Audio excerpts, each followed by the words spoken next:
As soon as I saw it, I was just like, thank you for being here today. My name is Garrett on behalf of the Robert Nusbaum Center and Associate Director Kelly Jackson. I'm really pleased to welcome you here. Thanks for carving out time.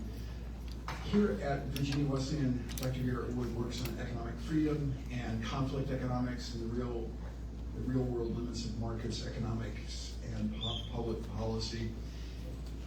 A former surface warfare officer in the U.S. Navy. His research also looks at the political economy of war. He's done quite a few articles on Ukraine and drones, on gaming and foreign intervention. And in general, he just has a way of making abstract ideas feel uncomfortably personal. I've had an opportunity to sit in on his classes and really enjoyed them. Just when you think that freedom means doing whatever you want with your money, he starts asking uncomfortable questions like, why can't you sell your kidney? So,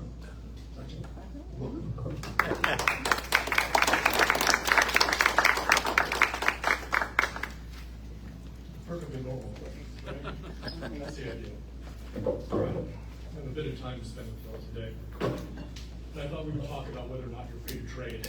Now, most of you don't have to tell me your answer. Just think about it in your head. If I ask you what type of economic system the U.S. has, silently you're probably all saying to yourself, capitalism or free markets. People use the two terms interchangeably.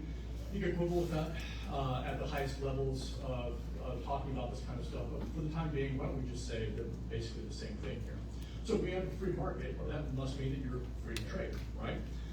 We can start by asking, do you have a free market? Now, I've got a smattering of things you can look at here to kind of start to think about this question. The first book in the top left there, that's by former Federal Reserve Chairman Alan Greenspan, an economist, a self-avowed, free market, mostly economist, writing a history of capitalism in America. So if you write a book like this, the implication is, yeah, we've got capitalism in America, we've got free markets in America. The other books you'll see up there are a bit more critical.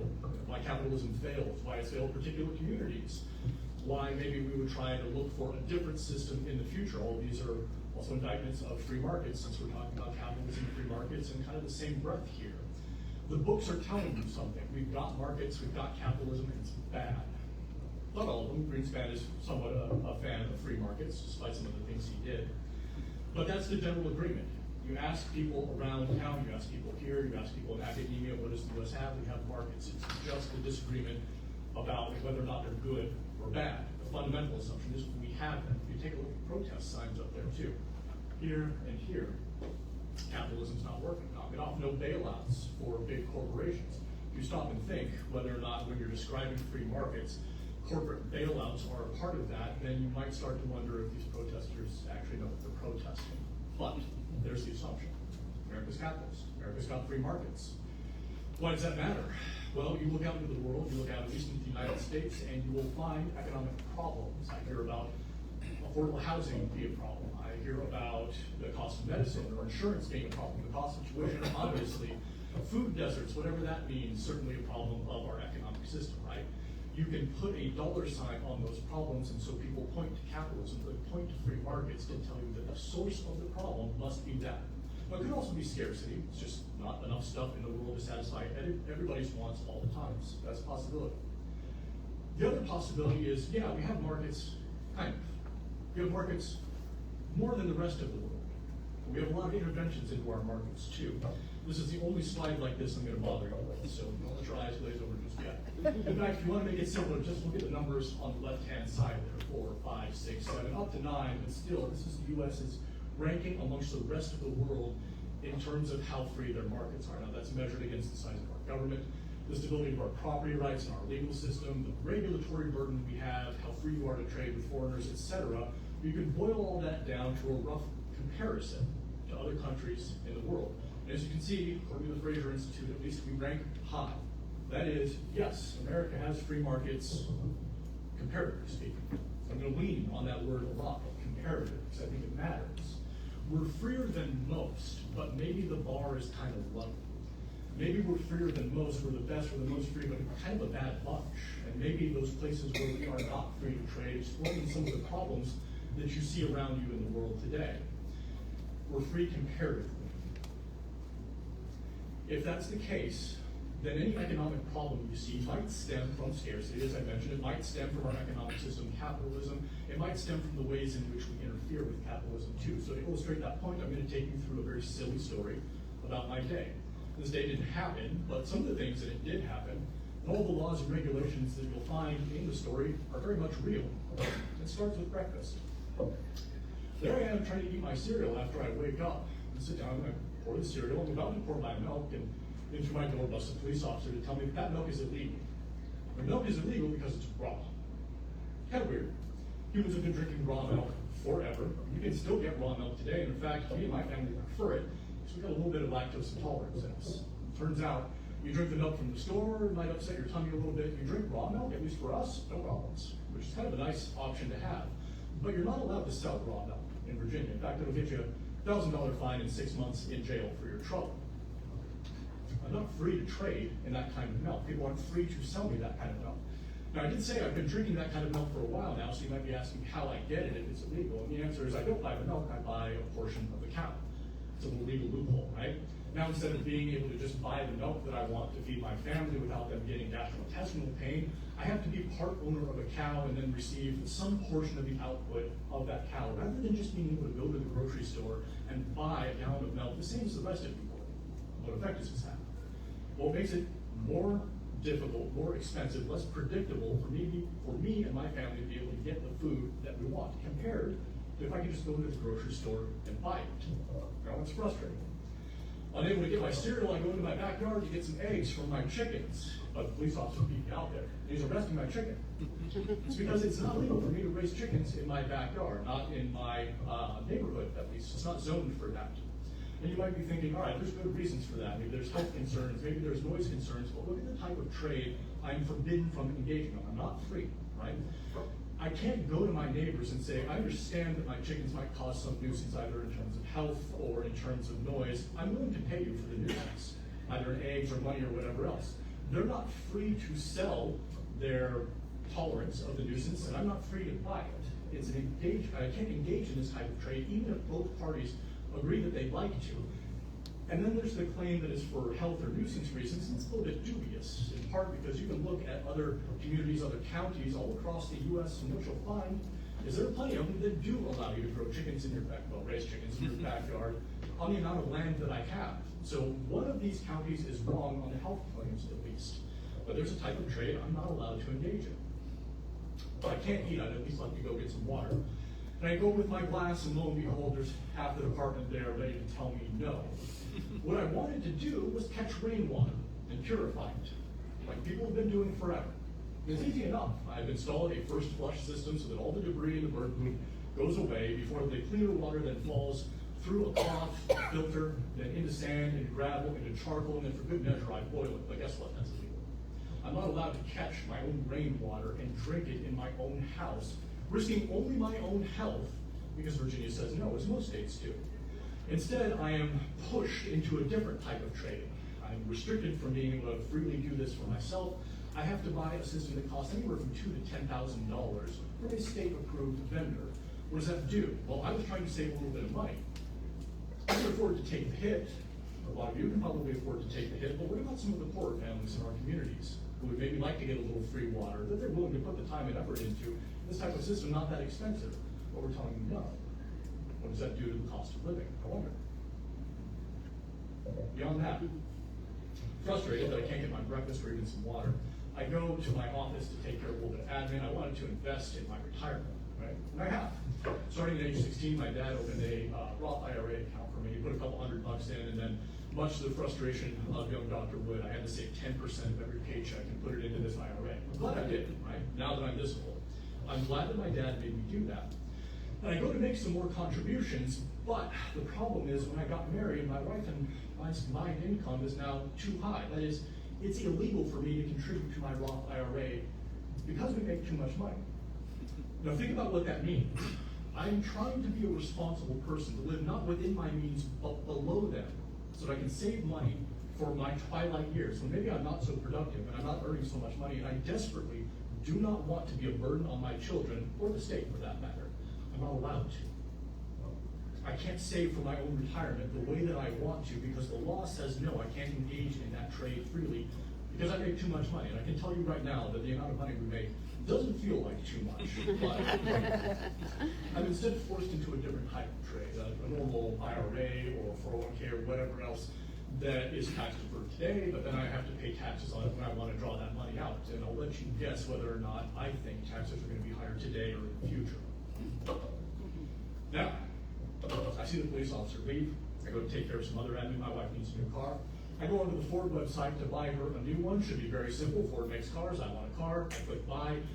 Police officer shows up on my second monitor. It's no good, right?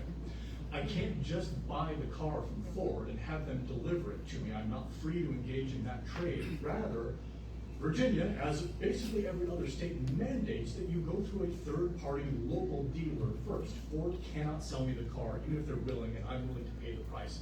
I have to, by law, introduce a middleman who's, of course, going to take their own cut. I let you figure out whether or not that makes cars more or less affordable. Again, I can take the hit. A lot of you can take the hit. What about the students in here, or other young folks, or people with grandchildren, perhaps? Can they? When you're just starting out, how many of these hits can you take? Well, as I'm working on the car problem, I hear my sink start to leak a little bit. So I call a friend of mine. This friend's very handy. He's been learning how to fix houses since he was a teenager with his dad. He helped fix his dad's house up, fixes his own house today. In fact, he's so good at this stuff that he's facilities manager for some pretty large facilities that you've heard of. I call him over to help me out here, and he does. I go to pay him, lo and behold, who shows up? It's the police officer writing me yet another ticket. Because it's illegal for me to get this kind of plumbing work done because my friend is not a licensed plumber. He doesn't have a piece of paper from the state saying you're a plumber, you can do plumbing work. Now, having just had my shower drain snaked the other day and paying $400 for it, I can tell you that the savings from using somebody who's unlicensed but nevertheless competent is pretty significant. In fact, my friend has snaked that same shower drain for less than $100 for me before. What happens when the state tells you you are not free to engage in this type of trade with people that you find their services to be perfectly good and work, right? If you can't, it restricts you to a smaller pool of people who do this kind of work, and since it's a smaller pool, they can charge you a higher price for it. Again, most is due to the cost of living, which I hear is a crisis attributed to capitalism, but you start to wonder, don't you? I give up on the sink, but I have another contractor licensed coming out to make an addition to the front of my house. We need another room, we've got a baby on the way. It'd be nice to have a little bit of extra space. Contractor leaves to go get some lumber, he's left his tools. I turn around, the officers are arresting the tools because this addition happens to be illegal. You see, it puts my house closer than 20 feet to the road. In my neighborhood, it's zoned in such a way that you cannot build closer than 20 feet, or closer than 20 feet away from the road. Can't be 5 feet, can't be 10 feet, can't be 15 feet, it has to be 20 feet or more. So let me ask you this then. If you go and you want to buy a house, what does this type of law do? Well, it tells you, yeah, you can buy the house so long as you're willing to pay for at least 20 feet of empty room in front of it. Now here we have a housing affordability crisis, but you gotta wonder why. On top of that, go walk down any city street. What are you gonna find? But businesses, condos, duplex houses, apartments that are how close to the street? And yet those people seem to be fine. Yet here's the law telling me I'm not free to trade. Okay, well maybe I can at least go to a little bit of work myself over on the kitchen. See, there's a vertical window in the kitchen, it feels a little bit outdated, and I'm thinking if I can just turn it on its side, I'll have a little something like a bay window over my sink, which is nice. It's a little bit more pleasant kind of kitchen to work in. I tear out the framework, I tear out the window, I'm getting ready to put it back in on its side. And this gentleman from the Historic Review Board comes over, with the police officer, of course, to let me know that this modification is illegal. You see, my house has some value to local historians. And I'm not allowed to just make a modification, and I'm not really sure why. Maybe somebody from 2 centuries ago wouldn't recognize what I've done to it. I don't know. But the point is, I have to get approval from the Historic Review Board, backed up by the law, of course, and the police that enforce the law, to make these types of changes to my home. I'm not free to engage in a type of trade that I thought would have come with buying the property rights to my home. Historic review board is kind of an interesting thing. If you ever watch home renovation shows, you'll see them pop up often. These are people who care so deeply about the local history and the houses that represent it that they would rather watch the house deteriorate and rot than let somebody buy it and make some changes to it. It's a weird way to value history, but here we are living in a weird world. If I go back inside, I have a renter coming. Could use a little bit extra cash for all the renovations I was trying to do, and I did mention I've got another kid coming on the way. I have a spare room, and I have somebody who's willing to rent that room. Lo and behold, the police officer kindly tells me with a ticket that I cannot do this. I don't actually own my house the way I thought I did. That I have a willing renter, I have the spare room, and that trade, not free to do that because my neighborhood isn't zoned for it. Now, I hear again that we have this housing affordability crisis, and yet I have spare available housing in my house, and I can't sell it at will, nor can somebody buy it at will because the state has blocked that kind of free trade. I can tell you that my dad, when he was coming up, came from poverty. And when I say poverty, I mean his family had an outhouse, right? They were poor. And the way that he put himself through school was, of course, to work hard and to save money, but one of the ways he saved money was to live out of somebody's garage, not even a proper room for rent, somebody's garage. And why do you do that kind of thing? Because it's cheap. Because that's what you can afford. What if instead we had said to him, you're not free to engage in that kind of trade, instead you have to pay for the nicer amenities of a condo or rented house or an apartment? Well, guess what? He's not going to school anymore. That school got him out of poverty, it got my family to where we are today, and part of that story is just being free to trade in rooms for rent. Now, I'm frustrated. Can't get anything done around my house. So I decided to go run some errands instead. First errand I decided to run would be just a quick trip up to Canada. I hear they have cheap insulin. Very good. I know a few diabetics. I'm going to bring the insulin back and sell it to them. And I get stopped coming back because, of course, this type of trade is illegal. You are not free to engage in this type of trade. It's not because we don't have diabetics. It's not because Canadian insulin is inferior to ours. It's just because there are powerful enough people and corporations that they don't want this type of trade to occur. It would be too much competition. You can guess what would happen if I were able to bring in cheap insulin and sell it on the market here. The effect on the people who sell insulin here today already, their prices are going to go down. They don't want to see it. And they are happily backed by FDA, for instance, preventing me from bringing in cheap insulin for people who literally need it to live. This type of trade is not free either. I pop over to an electronics store, as Craig mentioned. I do research on drones, on warfare. One of the most popular types of drones for warfare is actually made by a Chinese company called DJI. The Ukrainians and the Russians buy this stuff up all the time. I figure if I'm going to do research on this stuff, I should probably do the same. Fly around a little bit, see how it handles. Maybe it'll give me an insight into my research. Nope, that's illegal too. I'm not allowed to buy drones from DJI because Chinese, and I guess it's a national security concern. Now, maybe that's one thing, if you don't want the Army buying DJI drones. Okay, fine. I can tell you, first of all, that the Army did want to buy DJI drones, and that they were prevented from doing so, and they probably still want to buy DJI drones. We lost it, what do we do? Just click it again? No, it's back on. There we go, all right. The Army probably still wants to buy DJI drones because they're cheap. Cheapness enables mass on the battlefield, and mass matters. They can't do it. But again, maybe you don't want the Army to buy a drone that would leak information back to the Chinese government. Now, I can also tell you for a fact that the Ukrainians have solved this problem by just hacking the drones. I can also tell you for a fact that the American government can hack these drones too. Their Defense Innovation Unit is on record having said we've done it. But still, no. And it's not just that our military or our government at this level is forbidden from buying these drones. Your wedding photographer is forbidden from buying these drones. Your local search and rescue is forbidden from buying these drones. Your insurance claims adjuster is forbidden from buying these drones. Instead, they're pushed into an unfree type of trade. We're trading in American drones that cost 2 to 12 times as much. And I wonder what that does to the cost of your wedding photography. Can't do that, so I go to at least get a haircut, and lo and behold, the police officer is there to tell me that that one is a no-go too. The gal who's been cutting my hair is flying at it. She's been doing this forever, but she's not licensed. Which means, no haircut for me. Now, if you're worried in terms of occupational licensing about the quality of the product, or health or safety or whatever, then let me ask you one question here.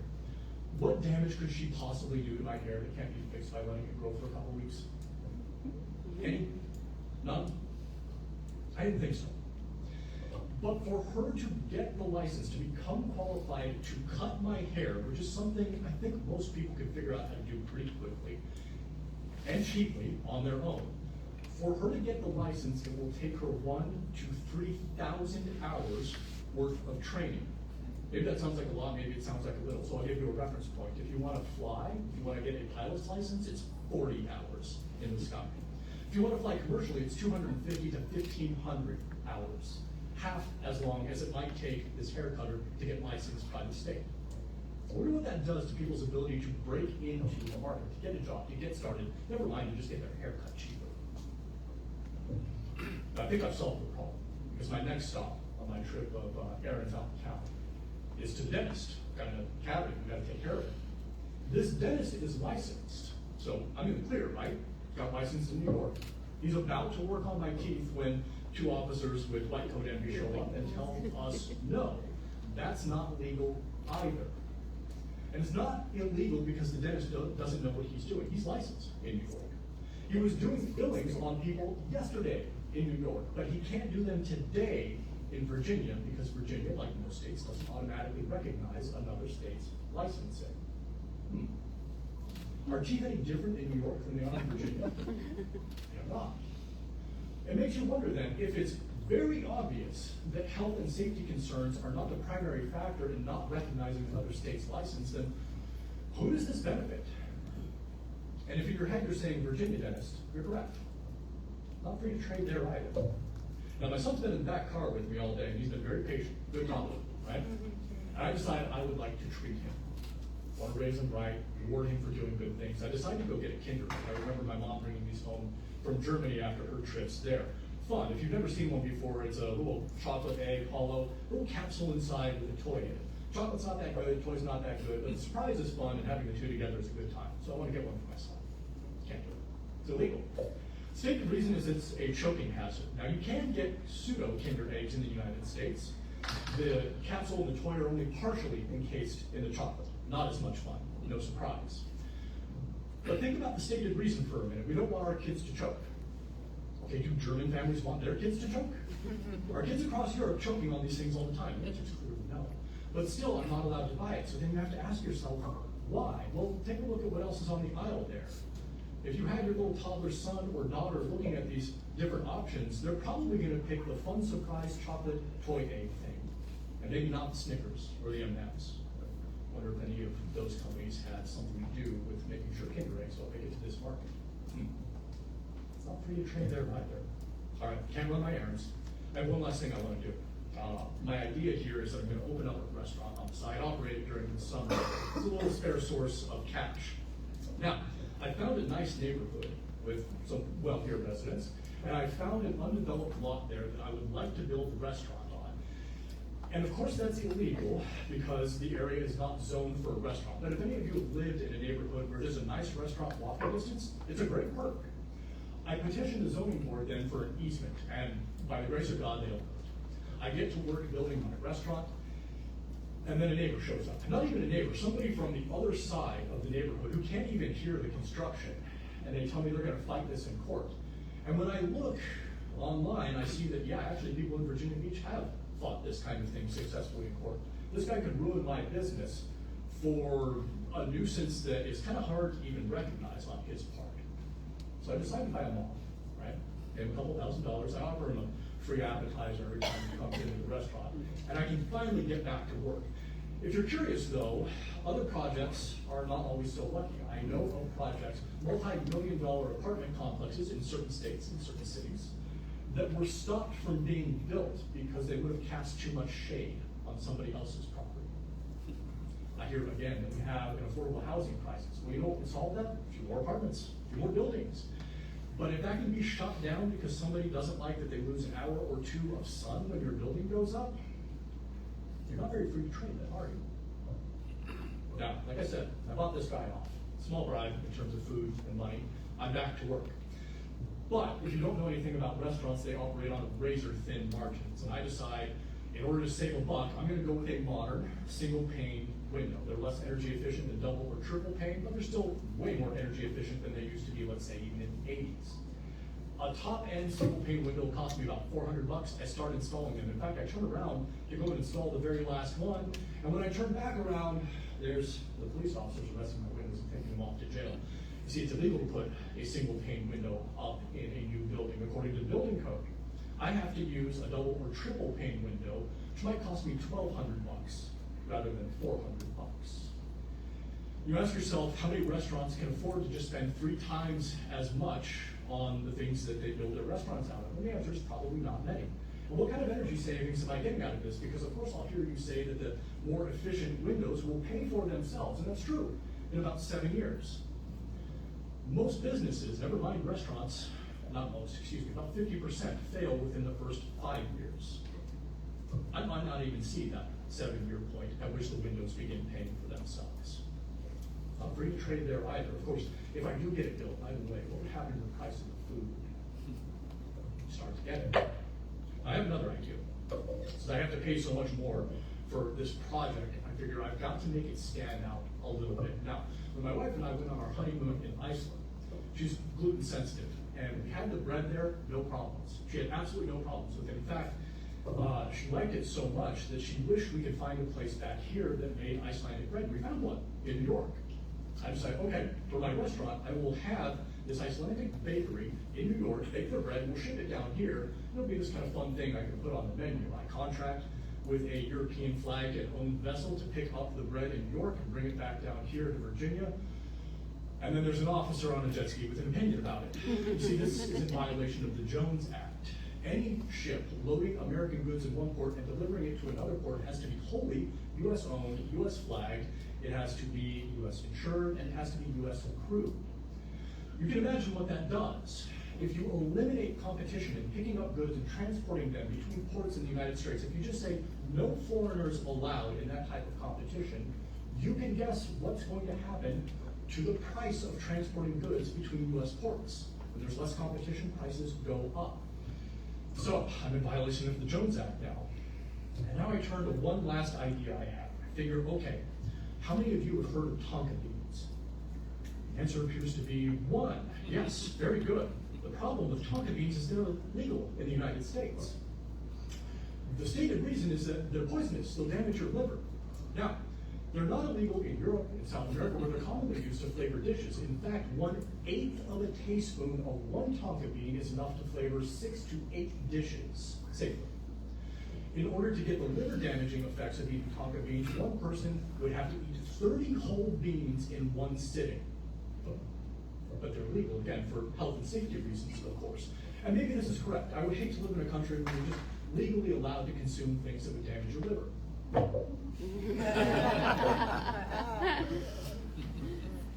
There's an apocryphal story in Roman history about the Emperor Tiberius. There's a Roman citizen that comes up to him and says, "Emperor, I've invented something new. We have our normal types of glass, which are prone to shattering and not very flexible, but I've invented flexible glass." You can imagine then how much money we'll save on having to replace windows. You can imagine maybe the new types of buildings we'll be able to build with this flexible glass. And Tiberius says, "Well done. Who else have you told about your invention?" The citizen says, "None." Tiberius has him executed. Presumably because Tiberius didn't want the existing Roman glass infrastructure and industry to be disrupted. That is, you weren't free to trade or even to innovate. Boy, that's happening a lot. How do we fix that? It just does that. We don't. All right, it just does that. And it's an apocryphal story. It may not have happened at all, but it tells you something about the attitude towards trade in ancient Rome, which was it wasn't all that free there either. It might have been freer than other parts of the world, but not as free as you might like if you're getting executed for inventing things. And thank God we don't have anything like that here, except you might remember a little while ago certain leaders in AI calling for a pause on AI development, presumably because they didn't want up-and-comers to start challenging their position. So that we have our little humanoid AI robot worried about the same fate. You're not free to trade, not the way you think you are. And again, more free than a lot of the rest of the world, great. But based on the stories I've told you, not nearly as free as you probably thought you were walking into this lecture. So then we come back, right, to the economic problems that I'm sure you see and I see. And the question is, what's the source of those problems? Is it our economic system? Is it capitalism? Is it free markets? Is it people's free ability to trade with one another? Or is it the many interventions that we put on that freedom? And when I say many interventions, I mean many. There's a smattering of the federal agencies that regulate all kinds of activity and trades in the United States. You take your pick of any of these, and they've got some rule that they demand that you follow, and that your business follow as well. And I have a list here of a few of them. How many pages of regulations they have. Now, it could be a lot of pages full of very, very light regulation that doesn't matter. I'll let you guess whether or not I think that's the case. But one proxy for how heavily regulated, how unfree we are to trade, would just be how many pages are there of regulations put out by these agencies. I'll give you just a couple. CFR would stand for the Code of Federal Regulations. If you crack open the Bureau of Labor's Code of Federal Regulations, that's 29 volumes 1 through 9, that's 10,000 pages. If you crack open Fish and Wildlife, that's 7,000 pages. If you crack open the EPA's Code of Federal Regulations, that's 20,000 pages. And I'll just cut to the chase. If you want to know how big the Code of Federal Regulations is, it's about 190,000 pages. Now, in grad school, reading about 500 pages a week was normal enough. Didn't care for it, and so I don't do it anymore. Most academics read closer to about 100 pages a week. And if you maintain that pace for 40 years, you'll finish the Code of Federal Regulations. How? How are you going to start a business and keep all these laws and rules and regulations, the ways in which you are unfree to trade and mind? How are you going to do it? It's impractical. Now, of course, people do it, but they're probably running afoul of these things all the time. It's anyone's guess whether or when we're going to get busted. Now, I never wound up finishing my story. You might be curious what happened to me after all those fines and arrests and whatnot, and I did what any sane economist would do, and I tried to sell my kidney. I have a spare, why not? There are plenty of people in this country who need kidneys, close to 100,000 on the wait list, and I've got one they could use. They've got money I need to pay my legal fees, and I can't do it. It's my kidney, it is in my body. Nobody is allowed to enslave me and force me to work because I own my body, and yet I can't sell a piece of my body, even if I'm an extremist, to get out of legal fees and court, and make bail and pay for a lawyer, because I'm not actually free to trade. At least not as much as I would hope for, and maybe not as much as you hoped for either. I hope that gives you some reason to think about the type of system we have, and maybe a little bit about the types of solutions we would propose. Maybe the economic problems you see out in the world are problems not of free markets or capitalism, but our lack of ability to employ free markets and capitalism. I'll leave you to ponder that. Thank you.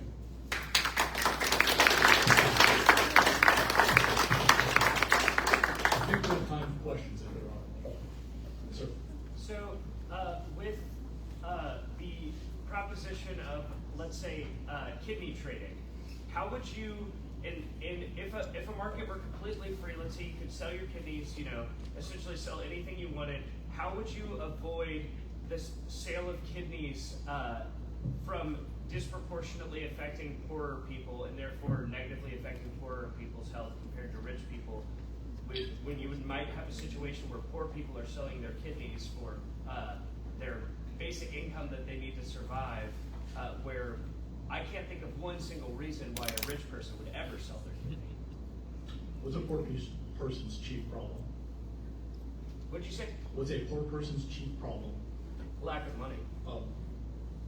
Selling a kidney would get them some money, wouldn't it? It would, but do you think that this is the best way to solve income inequality? No, but I don't see why we should restrict it. What if somebody needs some quick cash? I'm not talking about how are they going to make a living for the rest of their lives, because you can only pull this trick once, right? Mm-hmm. What if they need some quick cash? Who are you to tell them no?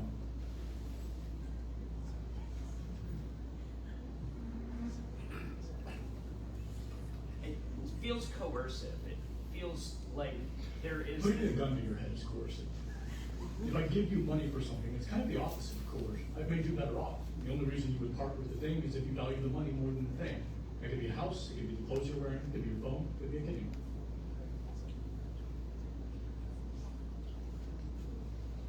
Other ways. Some issues, again, along the lines of the kidneys in the free market, that there's a lot of opportunity for people to take advantage of others. In the case of like human trafficking, and there's not,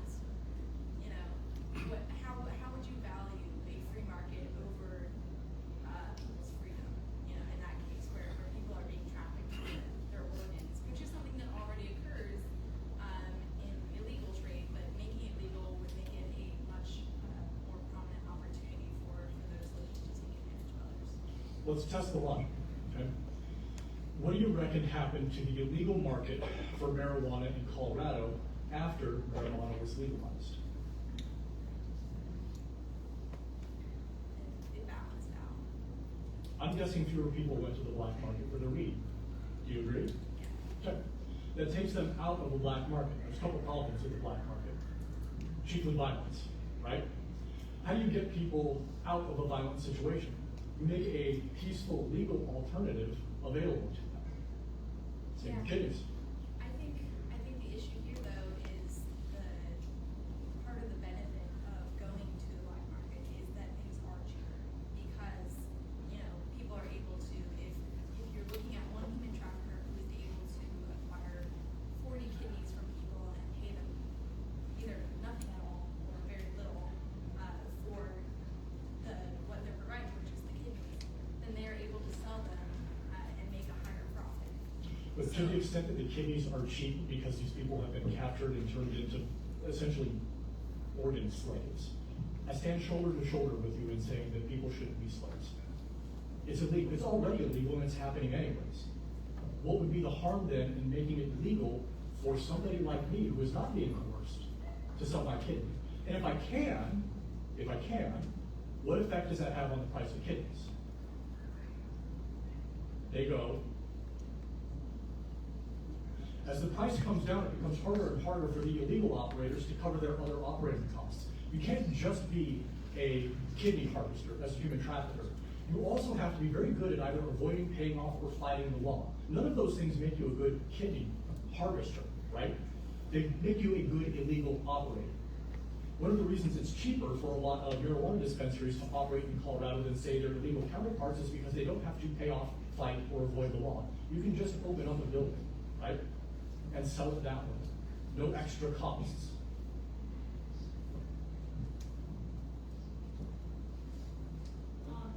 Moving away from the black market topic. It's so fun. Clearly, you're a fan of opening the markets. Did you get that impression? Regulations, things like that. Yeah. Who do you suppose then gets to, like, at what point do these regulations get set? How many people do we let have liabilities for products, for energy use, for whatever it may be, until some sort of regulation is set? And maybe there's too many, maybe it makes it too hard, and maybe it drives up costs. But there has to be some sort of balance between the legitimate health and safety concerns and the legitimate energy concerns and things like that versus free market system. Okay, let's at least agree for right now that we're not at the legitimate concerns, are we? I can't buy a Tonka bean, legal in Europe, legal in South America. To poison myself with a Tonka bean would take me eating 30 of them in one sitting, where it takes 1/8 of a teaspoon to season 6 to 8 dishes. We're clearly way past the reasonable point you're talking about, right? Sure, but somebody who wants to commit suicide and wants to buy Tonka bean, 30 Tonka beans a week. Do they own themselves? That's the choice.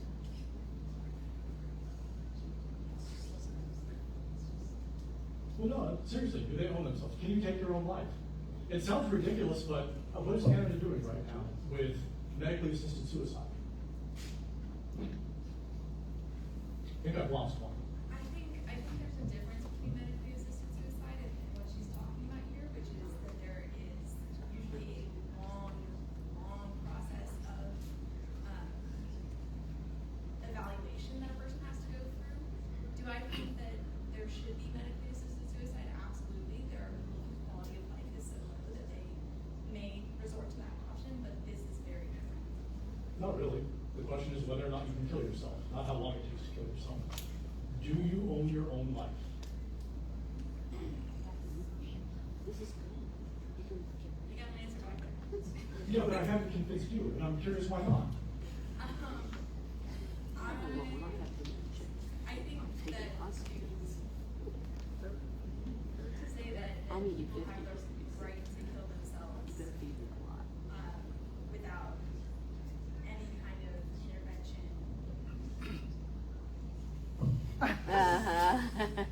They do it all the time. Yeah, and I'm sober. I don't drink alcohol. I don't condone people drinking Not saying you do. So, you know, if it were up to me, prohibition laws would be in place, but that's. Fascinating. Yeah. We can talk about what happened under Prohibition. Yep. Would you like to? Yep. People died. All right. What happened under Prohibition? An entire amendment making it illegal to trade in alcohol. Did we get rid of alcohol? They made poison alcohol. We made worse alcohol. It's called bathtub gin or rock gut whiskey. It tells you all you need to know about how good that alcohol was. You're not old enough, I assume, but if you were to go to a local brewery, would you buy something called rock gut whiskey that wasn't like ironically named? No. What happens under Prohibition? People still want the thing. People still want to kill themselves. People still want to get taco beans. People still want to drink. People still want weed. That's not what we're talking about. You can't get rid of it. The question is, what is the quality of the product that they get when it's legal versus illegal? Under Prohibition, not only did you get worse alcohol, you also got the violence that comes with black markets. You think about those like gangster or mobster movies, right? A lot of them are set around Prohibition because that's how those institutions made their money. They existed precisely to exploit the illegal market, and they go away entirely as soon as alcohol is legal, which is also now safer, right? There are certain benefits to legalizing these things. I think the point that, and I agree with Grant here, the point that I think she was trying to make is that there should be some restrictions. So not saying that, you know, everyone should be able to kill themselves whenever they want to, however they want to, regardless of how the impacts other people. But to say that there should be regulations around, you know, how a person is able to go through medical assisted suicide with a long evaluation process, with some restrictions in place. And I think a lot of the restrictions that are, I mean, 139,000 pages or 190. 190,000 pages, obviously. At the federal level, never mind state. Too much, but that doesn't mean there should be no regulation, right? An entirely free market is pretty immoral, in my opinion. And that's fine, and we probably won't get much further than that. I just want to state your case a certain way, and if you agree with it, fine, we'll move on, because there are some other questions too, right? Before somebody can kill themselves, what's your name, miss? Anna? Before they can kill themselves, they need your permission. It's not a. I'm Tell me how it's not. Any mental health evaluation, not my permission, but permission. But you would vote for a law that required mental health guidance. Yes. So they need Hannah's permission. I wouldn't say that. I know you wouldn't, it's uncomfortable, but think about it. Two questions that are about balance, I suppose. I noticed that your presentation puts all of the enforcement, both in your slide about all the different regulatory agencies and the persistent presence of our smiling police officer, on the part of the state. But a significant amount of that 190,000 pages of regulation was driven not by a dictatorial state apparatus, but by vested interests. Pharmaceutical companies are one that you yourself mentioned, pushing for protectionist regulation of their own private or corporate business Yes. interests. Businesses also hate free markets. Yeah, so I just wanted to like flag that as a lot of this stuff is built around the potential excesses of capital power to begin with. Sort of, but whose power Can are I they borrowing? throw in my second before you go on? Real No, quick. we're gonna address this first. Okay, go. Whose power are they borrowing? Right. If you take away that power, if you take it off the table, you get rid of any of those organizations, the businesses can't throw their money at those organizations anymore. They cannot borrow the state's policemen to enforce their anti-competitive regulations. Okay, well that actually leads to my second then. Perfect. Which is some of your examples included things like, included stuff relating to business and housing codes. And we live in a hurricane-prone area, so maybe a good example of a necessary balance is the balance of the rights of the individual versus the liability of the entire society. If a bunch of people are in a hurricane-prone area, don't have to build a code that's there to protect the entire society from bearing the weight of their poor decisions, doesn't that justify the building code? I have another solution for you. We do have a federal program that bails out people in hurricane zones, right? They can get federal flood insurance that will pay to rebuild homes, let's say, in the Outer Banks that get knocked down every few years. Here's another solution. Maybe the federal government can stop digging into your pocket and my pocket to bail out people who can afford houses in the Outer Banks. Maybe they can pay for the repairs themselves. And then maybe they won't build houses there anymore. Maybe the answer is to incentivize people not to build in the middle of a hurricane area by making them pay their own way. Now, I've concentrated a lot on this side of the I'm less room. thinking about rich people losing their beach houses than lower income individuals who can't afford a to-code renovation, and therefore they can't afford to bail themselves out when the hurricane comes along. Okay? So why are they buying in a hurricane-prone area when they can't bail themselves out? Because half of our society in a global warming state lives in a hurricane-prone area. Half of our society I'm is exaggerating for the Okay. sake of emphasis. There are like tens of millions of people live, and hurricanes are just one example. Live in environment. I'm not suggesting new building. I'm just using this as an example of the kinds of government regulation that exists primarily to prevent people from ending up in situations where they would be, kind of financially Sure. uninsured, I guess is one way to put it. But I'm less concerned with the intent of the regulation than I am with the effect. If the effect of the regulation is to cause people to be more incentivized to build in areas where their house is more likely to be destroyed because somebody else is bailing them out, that's a bad policy. Now, I see you, but I have not looked at this side of the room in like an hour. So, yes, one more, all right. Go to the student. Student 9. Oh, Yes. okay.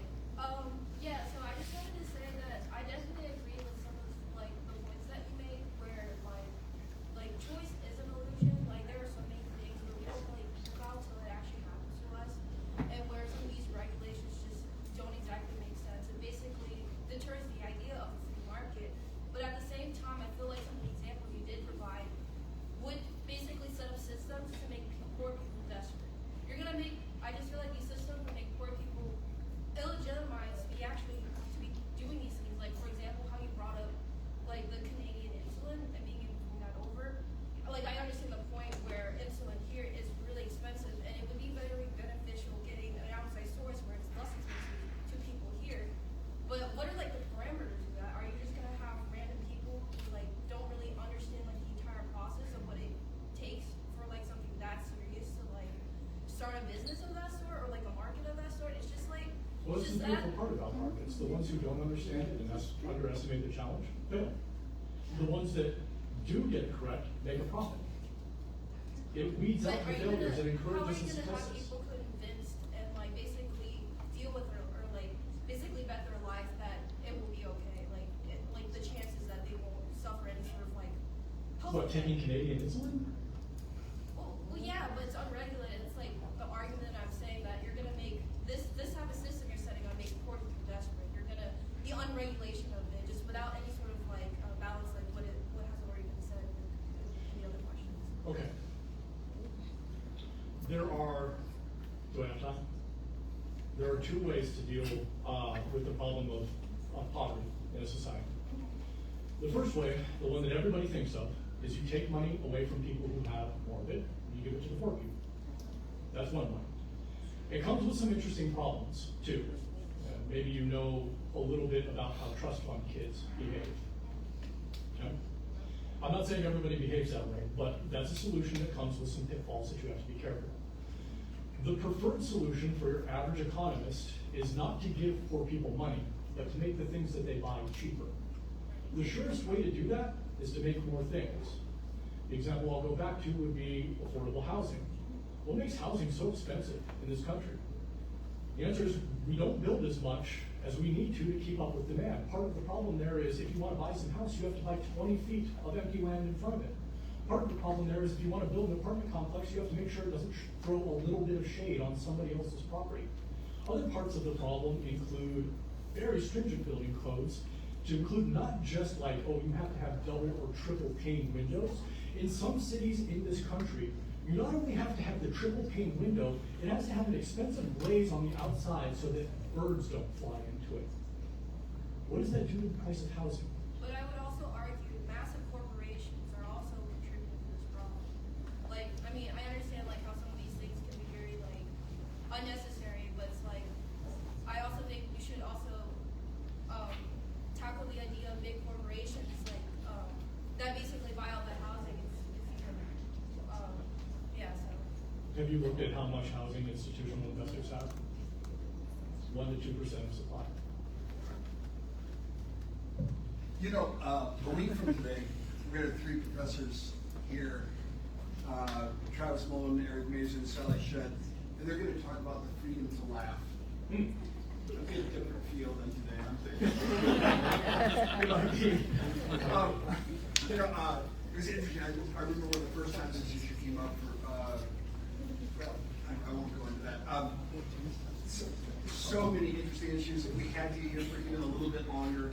I would love to talk to you about what regulations you feel comfortable with, because I think that's where that would be really interesting.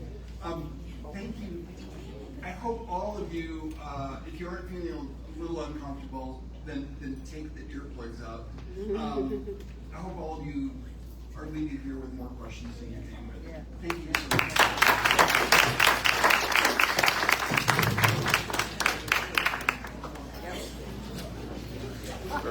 That was good.